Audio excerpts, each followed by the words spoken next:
Olá, bom dia, boa tarde, boa noite. Enquanto a gente lava as louças ou prepara o almoço, vamos discutir política. Afinal, lugar de mulher é aonde ela quiser. Eu sou a Silvana. Eu sou a Meva e hoje vamos ser anfitriãs da queridíssima Helena Lazarete do Nascimento. Muito bem, professora Helena. Vamos mexer o doce direto de Oxford. E eu, direto de São Carlos, e a Helena? De Palmito, Santa Catarina. Muito bem. Eu vou contar um pouquinho do currículo da Helena. Dona Helena Lazarete do Nascimento foi catequista aos 16 anos, professora alfabetizadora, foi secretária de Educação Municipal, secretária da ABRACO, que é a Associação Brasileira de Rádios Comunitárias, articuladora dos movimentos trabalhadores rurais sem terra do Rio Grande do Sul e do MAP, Movimento de Pequenos Agricultores. Então, quem é Helena? Quem é a professora Helena? A professora Helena é filha de professores, pai e mãe, professora. Nasci numa cidadezinha pequena, município pequeno, que hoje deve ter em torno de 12 mil habitantes, chamada Tuparendi, perto de Santa Rosa, cidade polo, Santa Rosa, uma das cidades mais significativas no Rio Grande do Sul. Me criei, então, no interior, né? Vim para a cidade já mocinha, e estudei, trabalhei uma vida inteira, fiquei viúva com 42 anos, com 3 filhos, ainda para dar, né, estudo, para tudo. Então, a minha vida foi trabalhar e contribuir para um mundo melhor. Então, as minhas ações, além da escola, que eu trabalhava 40 horas, trabalhar muito em casa, principalmente depois que fiquei viúva, porque não tive direito à pensão, então eu tinha que trabalhar e muito, e daí você fala em mexendo doce, e foi o que eu fiz muito, tá? Todo tipo de coisa que você imaginar, eu fiz para dar dignidade para os meus filhos e estudo. Depois me aposentei, continuei trabalhando. Logo depois que me aposentei, fui trabalhar no governo Olívio Dutra, foi governador eleito do Rio Grande do Sul. Isso eu ainda morava, né, no Rio Grande do Sul. Hoje eu moro em Santa Catarina, porque moro junto com a filha. E depois fui ser secretária de Educação e a minha vida inteira estive na militância. Até o ano passado, eu ainda estava na Pastoral da Criança. Agora, né, a Pastoral da Criança não tá acontecendo em função da pandemia, né? Então a gente está todo mundo retraído. Mas ativista até 2014. Em 2014 eu fui vítima de um erro médico e estive internada, então, muito tempo na Santa Casa de Misericórdia em Porto Alegre, ao todo deu 10 meses, do início até o final. Nossa, depois só conta. E daí, dali para cá, eu tenho uma saúde assim, um pouco precária, então daí, por isso estou morando com essa filha hoje, por isso também, assim, tenho parado um pouco, né? Tem que se guardar, né? Por causa da pandemia. Parou. Se cuidar um pouco. Não, assim, não quer dizer com isso que eu não tenho participado do partido, que eu não tenha ido no grupo da feminista, que eu não tenha ido na etnia afro, sabe? Essas coisas. Eu continuei fazendo assim esporadicamente, mas fiz depois de 2014. Muito bem. Muito bem. Nossa, que inveja, que fôlego, que garra. Professora, a senhora começou a sua militância? Como a senhora começou a sua militância? E como a senhora militava? Conta para nós que estamos ingressando na militância, apesar de eu ter 60 anos, né? Eu estou começando agora nessa militância mais aguerrida. Então, a gente gostaria que a senhora explicasse para a gente como fazer essa militância. Bem, eu sou filha de professores. Meu pai e a minha mãe trabalhavam no interior. Não sei se alguém de vocês morou no interior, mas... Eu moro. O professor, nas comunidades do interior, ele é tudo. Ele faz tudo na comunidade, né? Desde a celebração do culto, ele dá catequese. Eu lembro assim, que meu pai, até se nascia uma criança e essa criança tinha problemas, ele batizava, porque o padre só vinha a cada 2, 3 meses, né? Ele fazia enterro, ele estava lá no jogo de futebol, ele estava na caixa de bocha, ele estava no bolão, ele estava em todos os espaços. E nós vimos isso, meu pai fazia uma vida inteira, né? Quando eu tinha 12 anos, a gente veio morar, então, na cidade, porque meu pai se aposentou. Se aposentou como professor, e daí foi para iniciativa privada trabalhar. Porque ele era, para aquele tempo, um doutor, na verdade, porque ele tinha 2º grau e ninguém tinha. Né? Certo. Então, eu vi meu pai fazer isso a vida inteira. Quando eu tinha 16 anos, um dia meu pai chegou em casa e disse para minha irmã e para mim: a partir de hoje eu não dou mais catequese, os livrinhos de catequese estão aqui para vocês. E a gente foram lá. assumiu. Aprenderam a ensinar, né? Porque nem sabiam, né? Não. E daí, junto com isso, nós já estávamos na Pastoral da Juventude. Já tinha Pastoral da Juventude. Então, eu digo que a minha militância começou ali. Tá? Depois, claro, casei, continuava estudando, mesmo casada, né? Tive os filhos e tudo, mas nunca deixei de lado isto. Era professora e fazia essas atividades dentro da comunidade. Em 1980, a gente já sentia assim, que a gente precisava de um outro instrumento que não fosse... onde a gente... No movimento social e na pastoral, você vê que você vai até um determinado ponto, e daí para frente você não consegue mais, porque isso tudo depende da lei.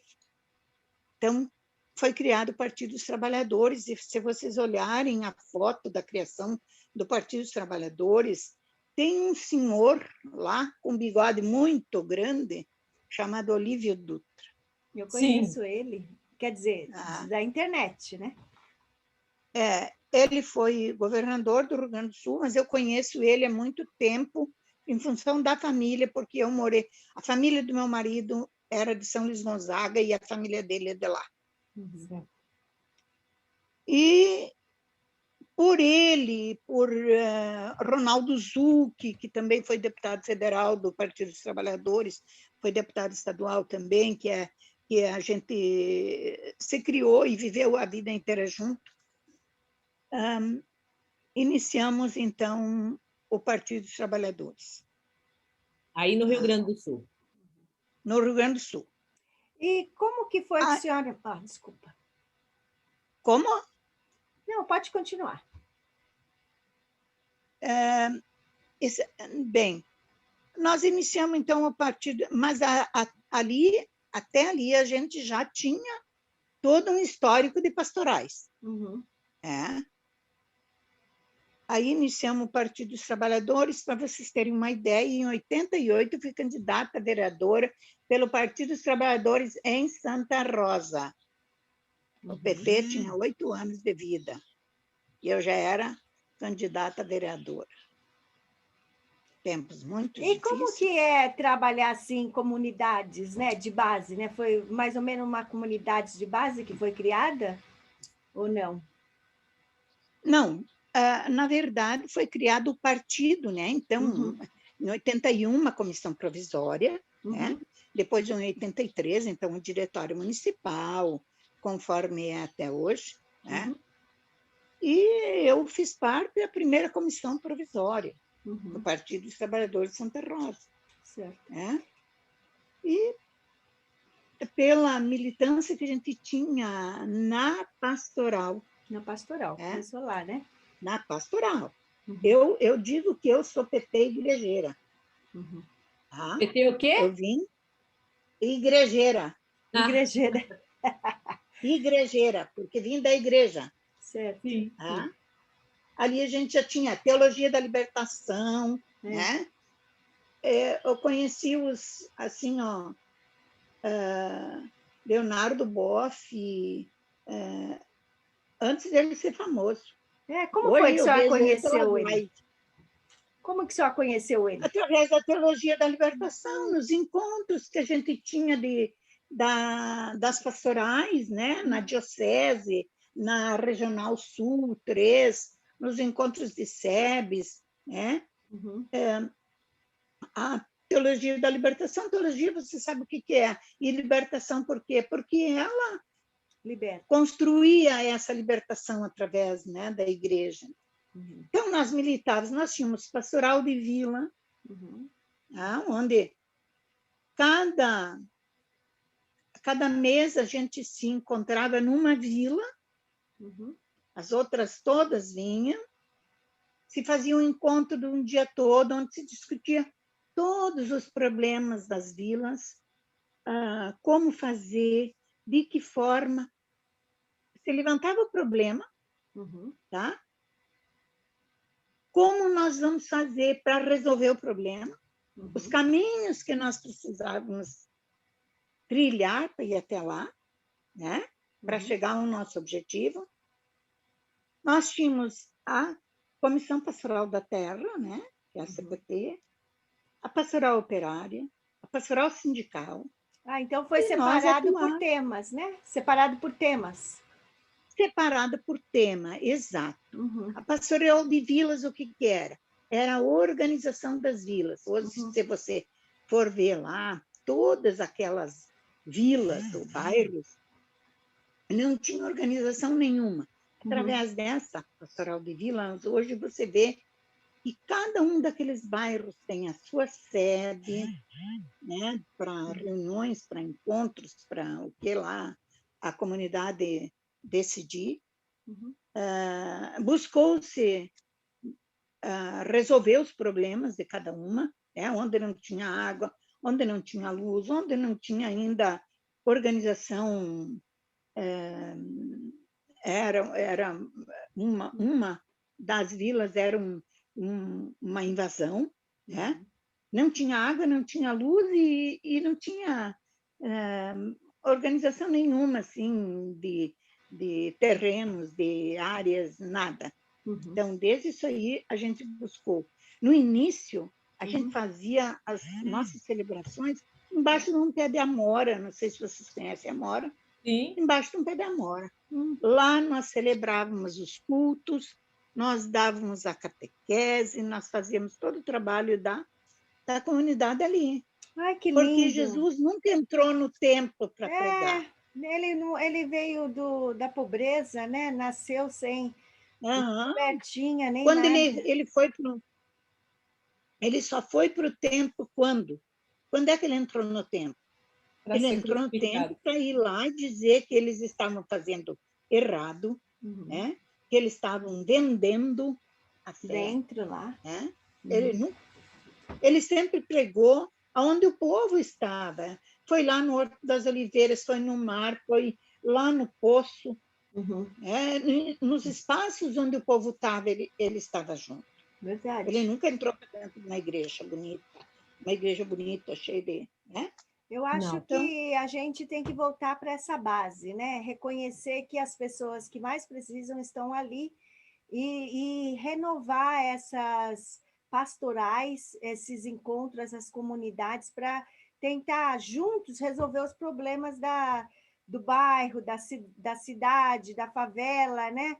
Porque uma favela, ela só vai passar a ser uma comunidade quando ela tiver água, luz, uma escola, um posto de saúde, né?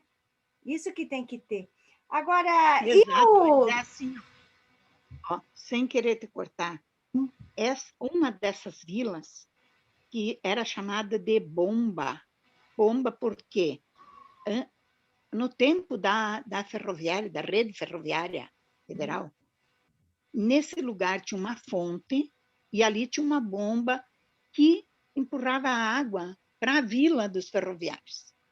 Quando foi vendida a ferroviária, o povo não tinha onde morar, invadiram aquela área. E eles viviam de um lixão. Tá?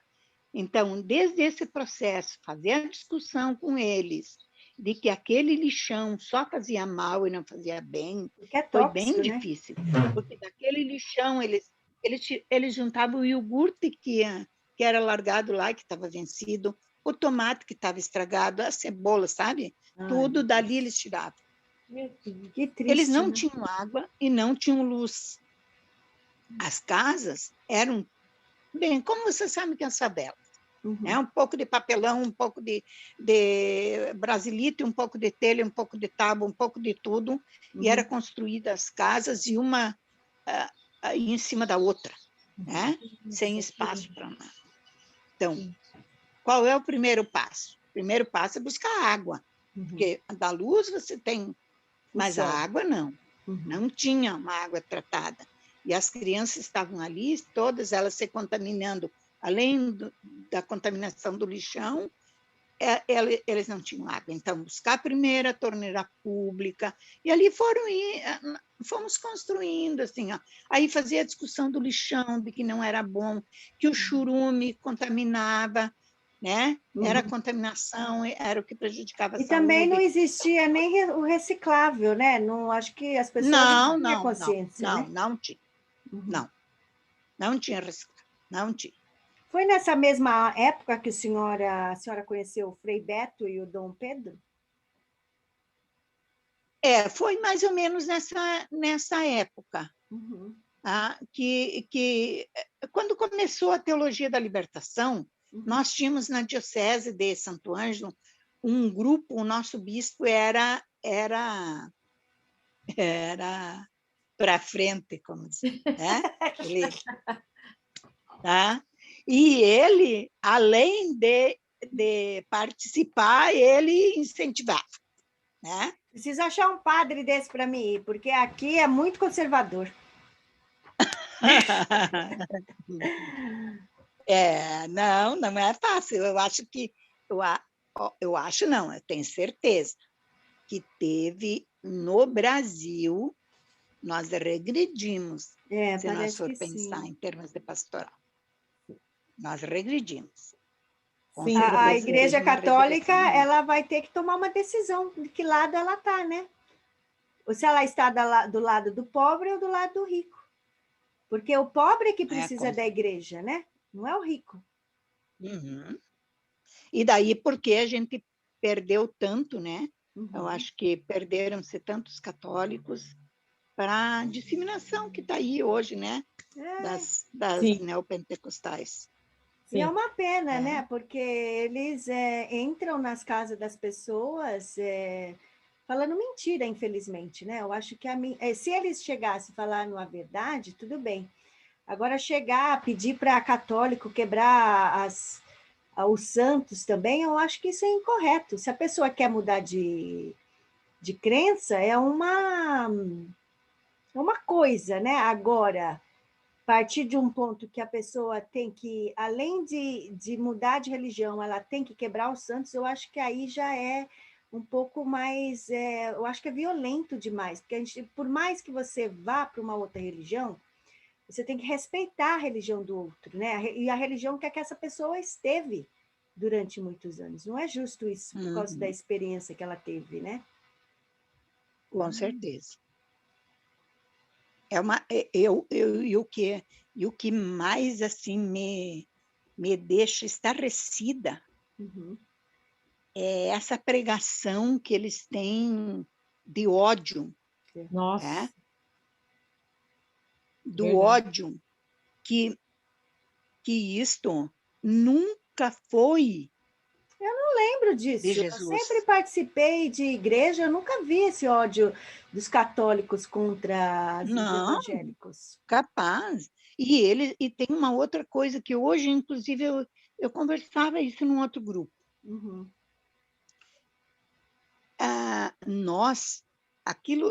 Eu vi, inclusive, uma live do Léo essa semana passada, que ele fala sobre José.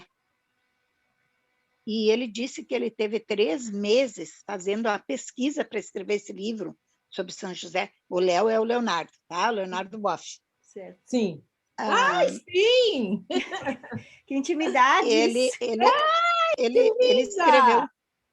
escreveu esse livro Qual que é o nome do sobre livro? José e ele esteve Sobre 3 José. meses lá fazendo uma pesquisa sobre a vida.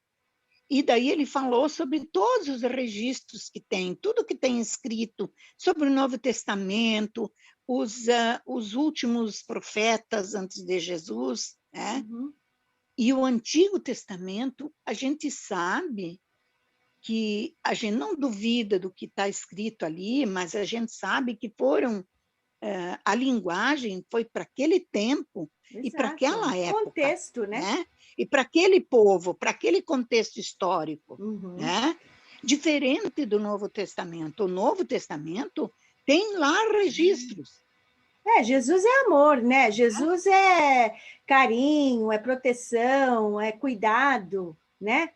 Não é arminha, Exato. não é violência. Eu acho que tem que começar a olhar por que está tão mostrando essa violência que eu acho que nem condiz, né, com os evangélicos, eu acho também. Eu acho que esse Claro daí que não. é o outro tipo de evangélico, na verdade, né? Com certeza. Com certeza, o que está, e ele se atém ao Antigo Testamento. Você pode ver as pregações. São sempre do Antigo Testamento. E daí eles pegam coisas isoladas. Tá? Tá. Não é um contexto. É bem diferente. Mas então vamos para a próxima. Não... O que a senhora pode falar para a gente que o Léo tenha dito ou feito de muito significante logo no início que vocês estavam conhecendo a teoria da libertação? O que mais impressionou na teoria da libertação que o Léo tenha feito? Ai, que chique falar Léo. Eu até pensei que fosse o Léo Atushi. O que é a teologia da libertação? É você, através da teologia, da pregação, buscar a libertação do povo. E o que é buscar a libertação do povo? É que, como dizia meu pai, não é uns morrer de fome e os outros de congestão porque comeram demais. Nossa. É que todo mundo tenha uma casa digna, tenha comida 3 vezes por dia, como diz o Lula, né? Uma vida de dignidade. É isso, na verdade, que a teologia da libertação sempre pregou. É dignidade, em outras palavras. É se libertar de quê? De todas as amarras, né? Que nos fazem eu ser menos, os pretos porque são pretos, os gays porque são gays, as lésbicas porque são lésbicas, os pobres porque são pobres, né? Para de dividir, né? Vamos todo mundo ter uma mesa onde as pessoas podem celebrar as diferenças, né? E todo Com mundo ter o certeza. direito de se alimentar dignamente, poder ir, se mora em São Paulo, pode pegar um avião e ir até o Rio Grande do Sul, ou pode ir a Santa Catarina, visitar os seus parentes, né? É o mínimo Com certeza. que as pessoas têm que ter. Agora a fome voltou de novo. Isso é um absurdo. A gente não pode aceitar isso como um fato consumado. Agora, professora Helena, conta para mim quais os projetos mais marcantes enquanto a senhora estava lá na Secretaria da Educação do Rio Grande do Sul. Conta para mim quais foram os projetos que a senhora fez lá. Bem, assim, ó, trabalhei na Secretaria de Educação, claro, numa composição, né, com outros partidos, mas o PT era coligação, e eu fui indicada pelo PT para assumir a Secretaria de Educação, que era professora. Já estava aposentada, mas a gente queria alguém, o partido defendia que fosse alguém que tivesse experiência, né? Uhum. Então, o nosso município esse município onde eu morava, na época, era um município pequeno e tinha um IDEB baixo. Uhum. Quando o Lula assumiu o primeiro mandato, um dos primeiros PACs criados foi o Pela Educação. Lembram disso? Sim, lembro. PAC pela Educação. Sim. Que era estruturar em todas as áreas, né, da educação. Não é só a parte material, mas é também ver os professores, é ver salário, é ver condições de trabalho, e aí ali já tinha acontecido o processo de fechamento de todas as escolas do interior. Uhum. No nosso município, ficaram somente 2 escolas no interior. As outras todas foram fechadas e os alunos eram transportados para a cidade. Nossa, que absurdo. Sim, um absurdo. Bem, o nosso IDEB era 1,6. Baixíssimo. Baixíssimo. Por isso nós entramos no PAC. Esse PAC dava desde ônibus, né, escolas, a questão física, o treinamento de professores, dos profissionais, afinal de contas, da educação. Aí nós, então, claro, primeiro passo, assinatura de convênio, aquelas coisas todas. Bem, a gente sabia que a gente precisava de assessoria. O que nós buscamos? Assessoria, né, de alguém que pudesse nos orientar. A gente mais ou menos tinha uma ideia, uma visão do que a gente queria, né? Mas a gente tinha que ter alguém que nos ajudasse melhor naquilo ali. Então, buscamos a Universidade Federal de Santa Maria e a indicação foi de um professor, então, que é pedagogo, trabalhou na Secretaria de Educação de Porto Alegre, nos governos do PT, professor Marcos. E ele, nós começamos a fazer, então, conferências por segmentos. Professores, pais, alunos, funcionários, inclusive os motoristas de ônibus. Com certeza. Porque a gente sabia que a gente tinha problema, né? Nós tínhamos crianças que saíam de casa às 5 horas da manhã. Olha. Para chegar na escola às 7 horas. 7 e pouco, porque a aula começava às 7h30. Né? Então, tudo isso, todos esses problemas, nós precisávamos levantar isso E para levantar não era só eu que tinha que fazer, e nem o pessoal que trabalhava ali comigo, mas todo mundo, né? Todos os segmentos, todo o pessoal que era envolvido nisso. Então, levantamos os problemas, né? E daí a gente, o que, na verdade, nós queríamos com esse levantamento de problemas, né? Por onde a gente ia caminhar para poder resolver isso. O município era um município essencialmente agrícola, tudo de pequenos agricultores, e um município, que eu quero dizer assim para vocês, que 70% da arrecadação era em torno da cultura e da preparação do porongo. Eu até ia fazer um chimarrão para eu ficar tomando enquanto estava falando hoje. Mas o povo adora chimarrão. Devia ter feito. Então, lá se plantava, se colhia, se trabalhava, se fazia tudo com o porongo, e 70% disso era, da arrecadação era em torno do porongo. E o município, você sabe que nos pequenos municípios, o aporte de cada secretaria é muito pouco, é muito baixo. Só tem quem é que tem dinheiro, educação e saúde. Né? Então, a gente via assim, a necessidade de que a gente fizesse. A gente precisava trabalhar com as crianças essa questão aí da agricultura, né? De que o município era essencialmente agrícola. Então, a primeira, levantando todos esses problemas, a gente viu isso, assim como da questão da merenda, que não podia ser só a bolachinha lá para dar para as crianças, porque as crianças estavam muito tempo fora da escola.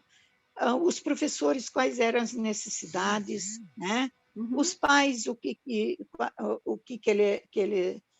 eles, na verdade, qual era a ansiedade deles, né? E produzimos um documento, uma brochura, um livrinho, onde tinha os nossos objetivos, quais os problemas que nós tínhamos levantado e o que nós esperávamos buscar. Aí, nós queríamos também que essas crianças tivessem na escola alguma coisa já a respeito disso. Então, criamos uma disciplina. Contratamos técnicos agropecuários em agroecologia. Tá? Tudo é possível quando... Criamos uma disciplina. Desenvolvimento rural sustentável. Tá? Contratamos técnico agrícola, eles davam aula para as crianças na escola, para os de quinta ou oitava série, que na época ainda era de quinto a oitavo ano, e eles faziam lá na propriedade, eles faziam a outra parte, que era acompanhar, não só da parte teórica, mas também ver a prática, ir lá, acompanhar, orientar os pais, as crianças, tudo como fazer. Fizemos até a revitalização das nossas nascentes com eles. Nós tínhamos uma escola que era chamada uma escola de projeto, na cidade, onde as crianças eram atendidas no turno inverso. E nesta escola, nós tínhamos um viveiro com plantas nativas, desde a erva mate, pitanga. Distribuímos isso para os pequenos agricultores. Flores para colocar na cidade, plantar na cidade, nos canteiros, na praça. Saudade, hein? Tudo com esses meninos, né? Com esses técnicos agrícolas e com as crianças da escola e com os pais, então, envolvendo todo mundo, né? Porque, e nunca fizemos um trabalho isolado, escolas municipais e escolas estaduais. As escolas estaduais participaram junto conosco desde a elaboração do calendário escolar, tudo, Feira do Livro, Olimpíadas Municipais, o Municipalito, que era uma disputa de esportes para as crianças, né? Eles participavam conosco em tudo, não era porque educação, tu não pode ver a educação, as escolas estaduais trabalhando de um lado e as municipais do outro. Exato. Isso tem que ser uma coisa só, ainda mais nos municípios menores, né? Uhum. Não tem para que se dividir, né? Com certeza. Professora, isso tudo aconteceu no primeiro mandato de Lula, 2003, 2004, por aí? Isso. Muito bem. Em 2004, vocês já estavam pensando em agroecologia, é isso? Perfeito, hein? E nós já pensávamos em agroecologia muito antes do Lula entrar, quando nós criamos o MPA. Então, fala para a gente do MPA, né, Silvana? É verdade. Fala dos... chama-se Movimentos dos Pequenos Agricultores. Dos pequenos agricultores. Pequenos agricultores. Fala para nós sobre isso, então. Esta região norte e noroeste do Rio Grande do Sul é tudo pequenos agricultores. Uhum. Tudo costa do Rio Uruguai, né? Uhum. E é tudo assim, agricultores que têm, nessa região aqui, tem 18, 12, 10, o que mais tem 20, 25 hectares. Hoje até eu acho que está um pouco mais... acho que as propriedades até são um pouco maiores agora, porque teve bastante assim, saída, né, do pessoal do campo. E os pequenos agricultores nunca tiveram acesso a custeio de lavoura, a financiamento para a propriedade, a melhoria da propriedade, nada disso. Uhum. Sim. E eu era, na época, ainda era professora, não tinha me aposentado, Uhum. e era presidente do PT. Um dia, uma tarde, estava dando aula, porque não tinha quadra, né, na escola, não tinha quadra. A gente dava aula lá no campo de futebol, se dava aula de educação física. Uhum. Eu estava lá no campo, brincando com as crianças, e o Frei Sérgio foi lá, junto com outro companheiro de município perto de Palmeiras, um município pequeno aqui de perto de Sarandi, aí, não sei se você já ouviram falar da Fazenda Anone, né? Sim, Fazenda Anone, sim. Esse município fica ali perto. Ele foi o primeiro prefeito do PT no Rio Grande do Sul, nesse município, o Rosseto. Foram lá e disseram, Helena, nós estamos pensando, mais ou menos me deram em linhas gerais, e nós vamos fazer uma reunião, e a gente gostaria que você estivesse lá, porque você é presidente do PT, e Então, a gente vai começar chamando o nosso povo para conversar, né, pessoal do PT, e ver como que nós vamos organizar isso, por onde que nós vamos caminhar. Lá, como diz o Olívio, bueno, lá fomos nós. Bueno.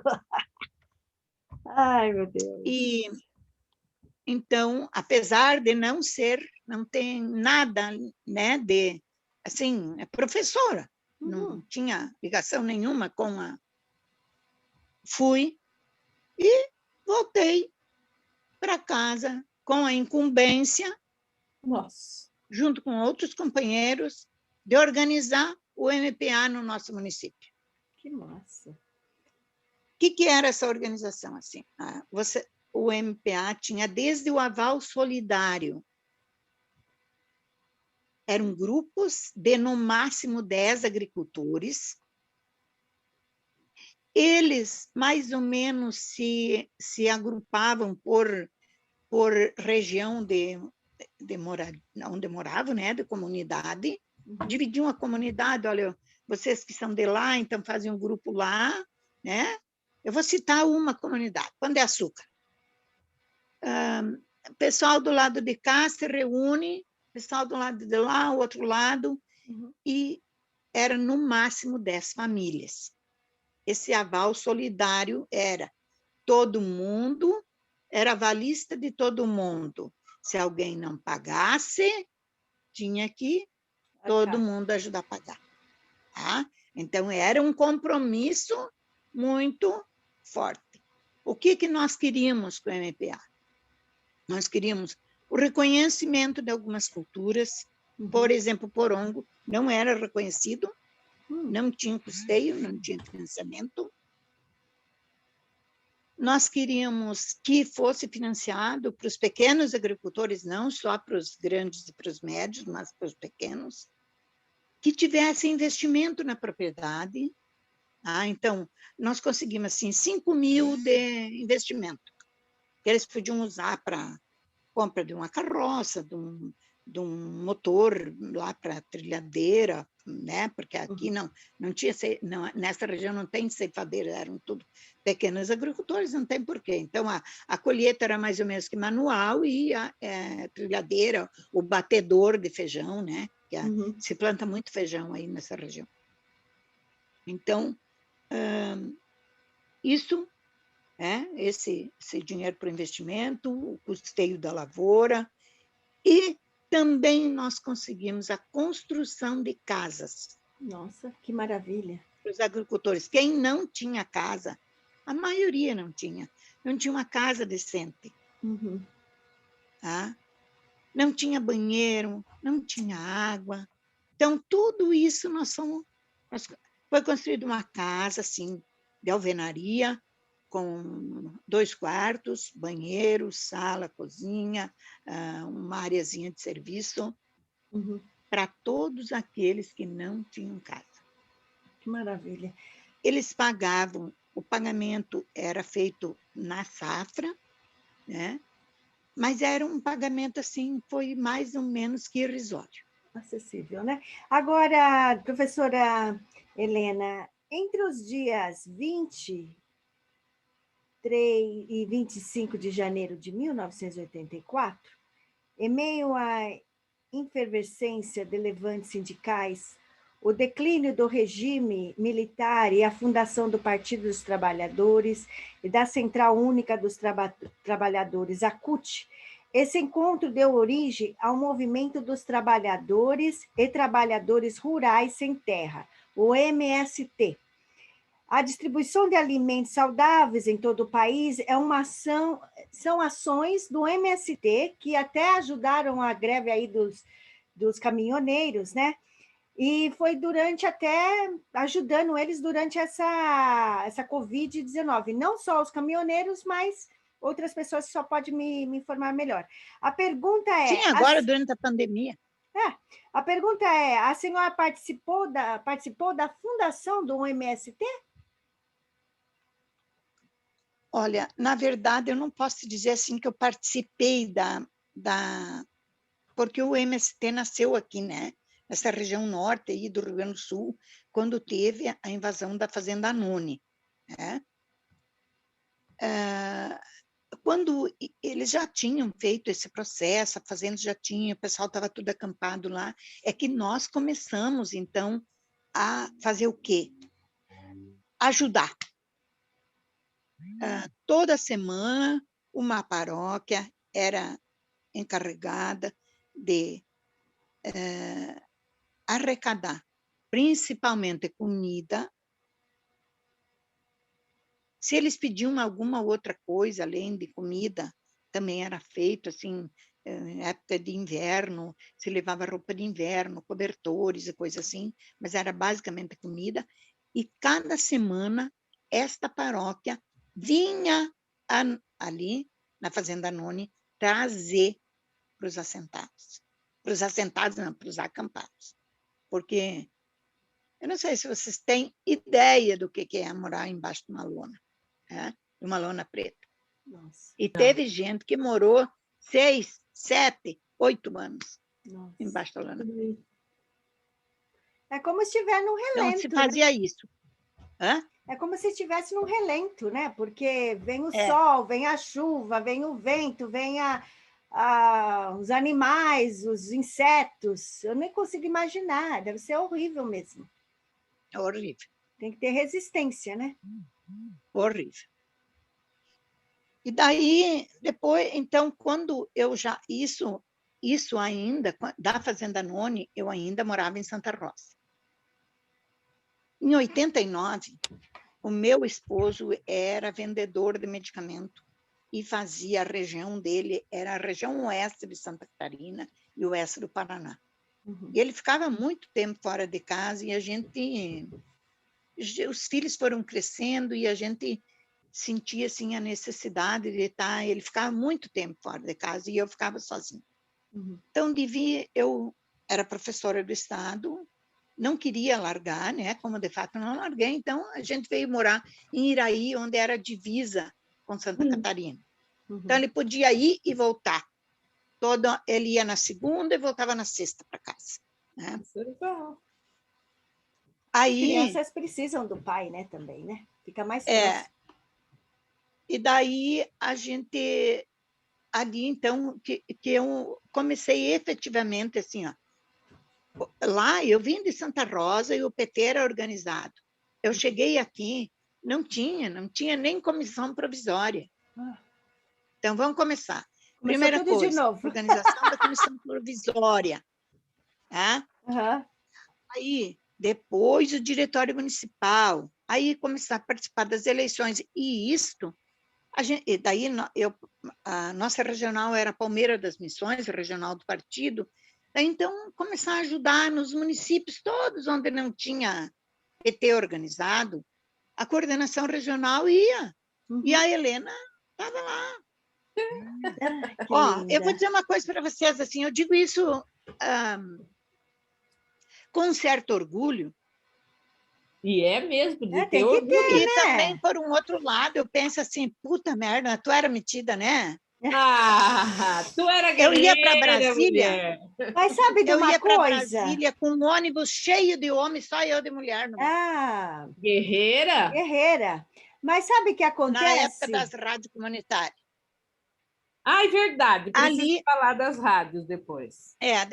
aqui, não sei se vocês sabem, mas no interior de Palmeira das Missões, tem um centro de treinamento de lideranças do MST. Jura? Não sabia. Onde Sim, fica? Repete, por favor. no interior de Palmeira das Missões. Quem vai de Palmeira das Missões a Sarandi. E ali nesse centro de treinamento, a gente fazia também as reuniões do PT lá, porque isso eram coisas... no momento que a gente fazia as reuniões do PT, discutimos a questão da terra, a questão dos pequenos Tá muito agricultores, interligado, todas, né? Tá muito coisas interligado. que caminham juntas. Uhum. Aí lá estava a Helena, porque a É. gente ia para lá no sábado de manhã e ia embora no domingo de tarde. Estava a Helena dormindo num quarto com 20 homens. Uhum. E daí os guri, que eu chamo de guri, diziam, Helena, nós vamos botar o colchão bem na porta aqui para ti. Eu dormia no colchão, Olha o eles dormiam nas respeito, né? caminhas, eu dormia no colchão. Ah, que lindo. É isso aí. Mas Guilherme. não É isso que uma adianta. mulher quer, ela quer ser respeitada, porque ela está ali, não é porque ela quer, não, é porque ela quer fazer alguma coisa importante. Então, ela tem que ter espaço para ela poder pertencer à política, né? Porque a política, ela engrandece a gente, né? Eu não me sinto mais solitária. É muito importante Não, com isso. certeza. E esses tempos, eu vou dizer uma coisa para vocês que eu digo assim, com uma certa tristeza. Esses tempos, nós do PT, éramos uma irmandade. Uhum. Vamos voltar. Eu vou dizer para vocês assim, ó, que Por eu, em que se momento perdeu? algum, Pergunta que não quer calar. Por que essa irmandade se perdeu? porque eu acho Na tua opinião. Na minha opinião, É. no nosso tempo, para se filiar no PT, você primeiro participava durante 6 meses das reuniões de toda a vida do PT, para depois saber se você ia ser aceito. Tá? Você tinha que receber um trabalho de formação, né? Você tinha que ter uma vida de atividades e de envolvimento, né? E eu acho que isso se perdeu. Vamos ter que voltar a Acho isso, não, viu, tenho professora certeza. Helena? Chega. Hã? Vamos ter que voltar à base, que realmente tem que se comprometer com o partido, se comprometer com as lideranças, se comprometer com o manifesto, né, com as cartas de compromisso do PT, porque é o nome do PT que está lá em cima, né? Que roda ou não Sim. roda, não é? Aham. Porque a pessoa desde representa o PT. assim, ó, eu acho que tudo morreu. Se não morreu, está muito assim, ó. Dispersado, um pouquinho Por exemplo, dispersado. um movimento sindical. Vamos falar do movimento sindical. O que tu vê hoje? Em 83, nós fizemos uma greve. Às 5 horas da manhã, nós estávamos fazendo piquete na porta de uma empresa de ônibus, para os ônibus não saírem. Nas empresas maiores de Santa Rosa, que era um frigorífico, que até então era familiar, hoje é de uma multinacional, Sim. e de uma empresa, de uma fábrica que tem até hoje lá, que produzia colheitadeiras e tratores. E nós estávamos lá, trancando o Banco do Brasil. Eu lembro que uma vez nós estávamos eu e uma irmã trepada em cima de um trator na frente da porta do Banco do Brasil, chamaram um tio nosso lá para mandar nós descer. E nós, puta da cara. Então esse povo ficou frouxo. Eu acho que essa coragem que a gente tinha não tem mais. Você quer achar essa coragem? Eu acho que nós somos melhor que nós somos. Nós vamos ser melhores, só vai ver. Com certeza, eu acho que nós somos melhor do que nós somos. Com certeza, nós somos. Eu acho que é só... Eu digo assim, ó, hoje o PT é um partido de velhos. Quando nós iniciamos, nós éramos um partido de jovens. Exato. Era só uma piazada que estava do nosso lado. Sim. A minha filha, Guri, com 14 anos, ela trabalhava na sede municipal do PT de graça, não ganhava nada. Meio-dia ela ia na aula, outro meio-dia ela ia lá. Manter a sede aberta, com 14 anos. Ela era coordenadora da coordenadora da paróquia da Pastoral da Juventude. Pois é. Hoje, os jovens não querem. Eu vou dizer uma coisa para vocês. Quando eu estive uma das vezes em Curitiba, lá no acampamento, o Mujica estava lá. Eu tenho que me controlar. Grande, nossa, eu imagino. O Mujica fez uma fala que ele está coberto de razão. Nós damos o pão e não ensinamos a trajetória até este pão. Exato. Nós não ensinamos assim a semente, né? Que tem que ser o melhor do trigo, tem que ser aquele que vai para a terra, que é a semente. Depois, os cuidados que eu tenho que ter, a colheita desse trigo, aí até ele chegar lá a ser pão, que ele passa pelo moinho, que se transforma em farinha, e que daí da farinha eu vou fazer o pão. Nós não ensinamos essa trajetória. Não. As pessoas... essa comparação, que eu acho que é muito própria para isso. Sabe? Nós damos o pão e não ensinamos essa trajetória. Precisamos voltar a isso. Precisamos voltar a ensinar a trajetória, que as coisas não caem do céu. Exato. Nem a democracia, nem a paz social cai do céu. Exato. Mas, professora Helena, me diga, a senhora foi secretária nacional da Abraço, que é a Associação Brasileira de Rádios Comunitárias. Conta para a gente como foi essa luta para a implementação das rádios comunitárias, se produziu ou não, Se a senhora encontrou muitos obstáculos, se ainda encontra. Bem, assim, quando o Lula assumiu, logo depois, a gente viu que as ações de governo não tinham a visibilidade que era preciso ter. Uhum. Tá?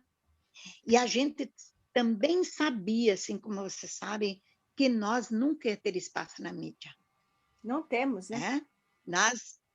Aí. Você sabe que a maior concentração, muito maior que a concentração de terras no Brasil, é a concentração dos meios de comunicação, né? Sim, sim. Tem eu gosto muito do Pedrinho Guares, que não sei se vocês conhecem o Pedrinho Guares. Não conheço. Ele é professor. Ele é professor do curso de jornalismo aqui no Rio Grande do Sul, na Universidade Federal do Rio Grande do Sul, na PUC, e ele tem vários livros escritos sobre isso, sobre a questão da comunicação. Mas, assim, são 8 famílias que concentram toda a comunicação do Brasil. Nossa. Né? Eles controlam o pensamento então, único, a gente viu, né? que... Oi? Eles controlam o pensamento único, né? Sim. E a Globo muito mais do que as outras, porque a abrangência da Globo é muito maior do que as outras. Né? Então, a gente viu que a gente precisava fazer alguma coisa e partimos, vamos criar as rádios comunitárias. Esse bando de louco aqui que fez o MPA, que resolveu criar as rádios comunitárias. O Temer acabou com essas rádios comunitárias, né? Quando ele entrou. Não, ainda tem. Olha, nesse município onde eu morava, ainda tem. Tem ali, tem nessa região norte aqui do Rio Grande do Sul, tem em cada municípiozinho desse, tem uma rádio comunitária. E como que constrói Lá no município onde eu morava, que é em torno de 8.000 habitantes, tem uma rádio comunitária, está lá aberta até hoje. Aqui que eu comecei. Eu fui a primeira presidente. E por isso que eu fui condenada a ir para a cadeia. Foi? E foi?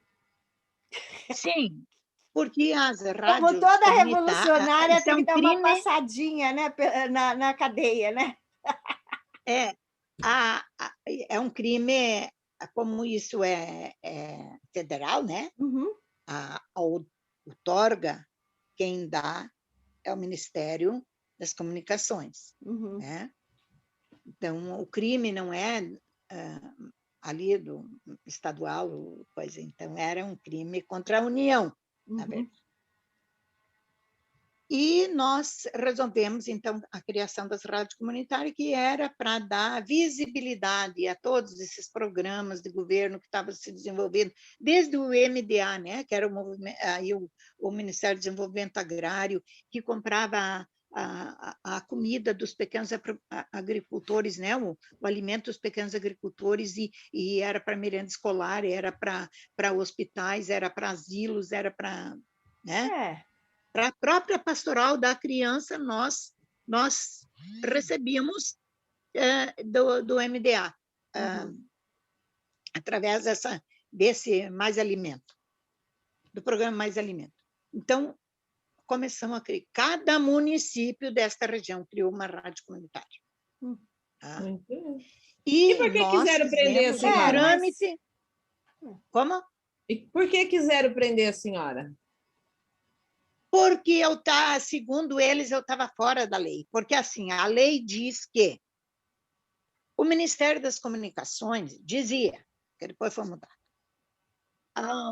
o Ministério das Comunicações tinha prazo de 6 meses, a partir do momento em que a gente encaminhasse a documentação, eles tinham 6 meses para se pronunciar, a favor ou contra, né? A favor ou contra, não. Ou liberava ou não liberava, né? Ou dava outorga ou não dava outorga. Nós esperamos 2 anos e 1 mês. Nada. Mas isso não era no governo Lula já? Não. Era no governo Lula, mas o ministro era o Hélio Costa. Ele engavetou os projetos. Não dia que engavetou, mas não dava andamento, né? Por mais que a gente tinha quem lá em Brasília, tinha o gabinete do deputado Adão Preto, eu tinha um companheiro que é dali de Santa Rosa, que é jornalista, trabalhava na assessoria de imprensa do PT lá no Congresso, então ele estava sempre indo lá para verificar. Bueno, então nós esperamos esse tempo e não recebemos 21 meses, fomos comprar um equipamento, colocar uma rádio no ar. Assim como todos os outros municípios fizeram. Revolucionária. Aí a GERT, né, denunciou, porque, lógico, nós estávamos... as rádios comerciais, né, nós ia estar tirando deles. É um concorrente, né? E daí tinha as denúncias, a Polícia Federal vinha e prendia, chegava simplesmente com mandado e prendia o equipamento, levava embora. Daí eles prendiam num dia, no outro dia nós botava a rádio no ar de novo, nós comprava de novo, né? Já botava a rádio no ar de novo. Porque o prefeito da época liberou a antena da televisão para nós colocar a antena da rádio lá em cima, e daí eles fechavam de tarde ou de manhã que fosse, no outro dia a rádio estava no ar de novo, nós comprávamos equipamento. Mas, na verdade, é só para passar informação para as pessoas trabalhadoras, qual que é o problema, né? Eles não querem, não é o fato de estar cometendo um crime ou não, é o fato que as pessoas vão ficar sabendo daquilo que importa para elas e elas vão ver que elas têm que tomar atitude, o que está acontecendo no governo, né? De verdade, que é de benefício para eles ou não. Esse que é o problema. Então... Com certeza, e as rádios comunitárias, elas não têm assim, objetivo de lucro, de enriquecer, nem de ter dinheiro. Né? Tanto é que quem trabalha, no início, nós trabalhávamos todos de graça. Exato. Todos. Desde quem abria a rádio às 6 horas da manhã, a quem fechava às 10 horas da noite. Todo mundo trabalhava de graça. Exato. Depois, claro, conforme nós estamos pagando equipamento e tudo, a gente foi principalmente porque nós tínhamos uma meninada, e tem ainda até... tem nessa rádio, ainda tem 2 meninos que trabalham lá. Que fazem programa assim, que é mais para a juventude e coisa e tal. Então, depois a gente começou a pagar alguma coisa, mas no início era tudo de graça, tudo por amor à camiseta. Exato. Por acreditar naquilo ali. Então, a rádio... Peraí, deixa eu interromper um pouquinho. Um trabalho... Oi? Falando em camiseta, que camiseta vermelha linda é esta? Levante, por favor, professora Helena. Levanta. Levanta dando ainda, vai mais Ai, longe. Que linda. Vai mais longe mostra. Abaixo. Mais. Ah, eu sou Lula. Eita!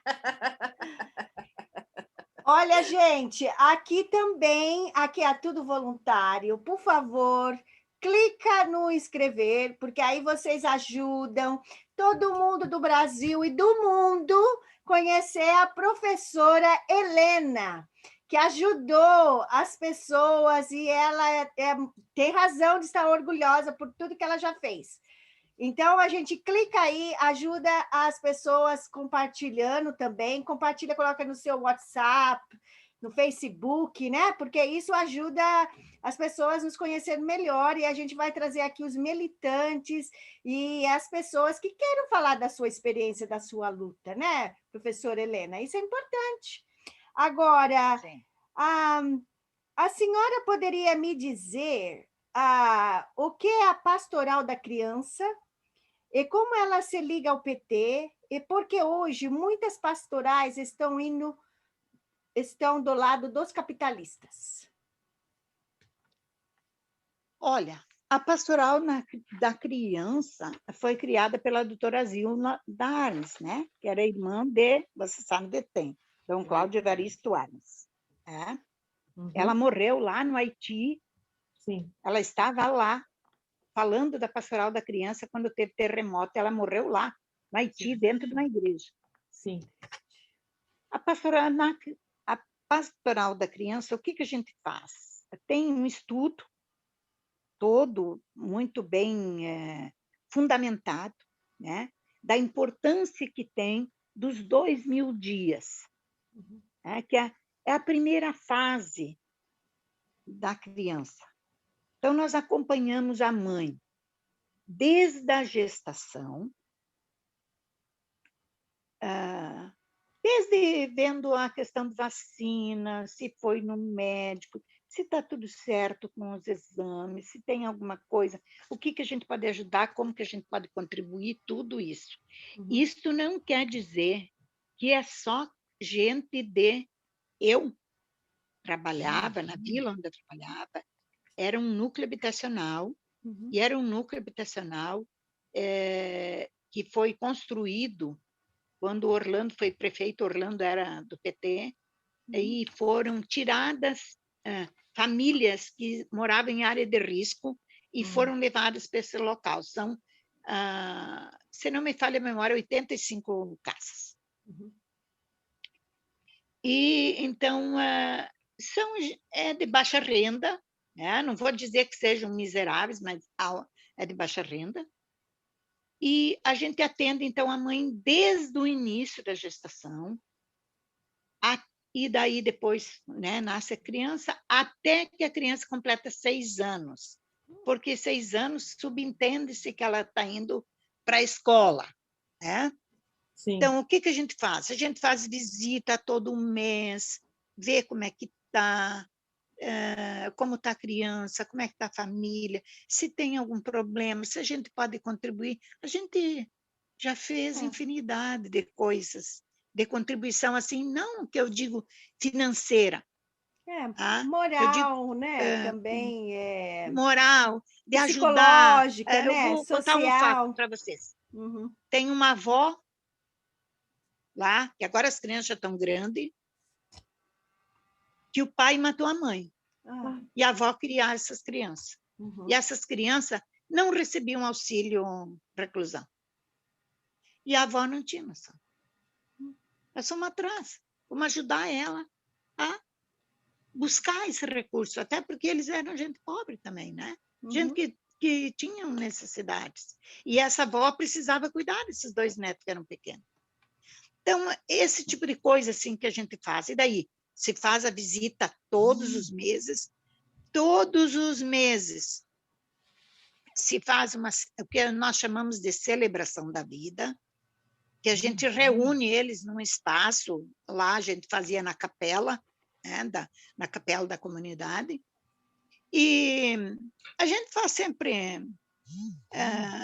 uma oração, conversa um pouco com as mães, se tem algum problema naquele, assim que eu digo, alguma coisa, quando é época de vacina, né, da importância de levar para vacinar, se tem alguma doença, a gente procura, se tem, essas coisas assim que a gente normalmente sente na visita que há uma certa apreensão. Então, a gente conversa com elas no grupo todo, mesmo que quando a gente faz a visita, a gente tem uma fala mais particular, mas a gente faz, então, essa fala com elas, né? E daí se serve um lanche, se faz brincadeiras com as crianças ali, tudo, então eles gostam muito. Né? E nós, assim, eu digo assim, ela não é, eu não vou dizer, eu sou petista e acho que tem outras, inclusive tem líderes da Pastoral da Criança que não são nem da Igreja Católica, mas que acreditam nisso e que veem isso como uma coisa importante. Né? Acreditam no projeto, né? No projeto, da importância do projeto, né? Do acompanhamento que tu faz. Quantas crianças... Olha, eu queria dizer uma coisa para vocês, assim, ó, depois de 20 anos de Pastoral da Criança no município de Santa Rosa, o ano passado nós tivemos a primeira morte de criança que era atendida pela Pastoral. Professora, nosso tempo está estourando. Eu queria ainda saber sobre o que a senhora pensa sobre o golpe de Dilma e a prisão de Lula. Mas nós vamos ter que marcar uma próxima, porque, olha, nós queremos saber o golpe que Dilma sofreu, a prisão de Lula. Como a Silvana perguntou, o serviço das pastorais e tal, e que elas estão mudando para o lado capitalista, daí a gente percebe, como a senhora disse, que algumas crianças... A primeira criança morreu agora. Será que foi falta de atuação da pastoral? Nós vamos conversar isso no outro doce, porque esse doce, professora, já está pronto. Beijo. Obrigada, professora Helena. Dá um tchauzinho. Beijo, obrigada. Um coraçãozinho para a senhora, porque a senhora merece. E volte sempre aqui para ajudar a gente a mexer o doce, viu? Que a gente precisa da experiência da Com certeza, senhora. eu que tenho que agradecer. E vai voltar, já eu que vai tenho que combinado. agradecer, e que bom que a gente pode ajudar. Obrigada. Tá bom. E vocês Obrigada. também, né? Com certeza, a gente aprende todos os dias. Fica aqui um pouquinho que a gente conversa com a senhora. Tá bom.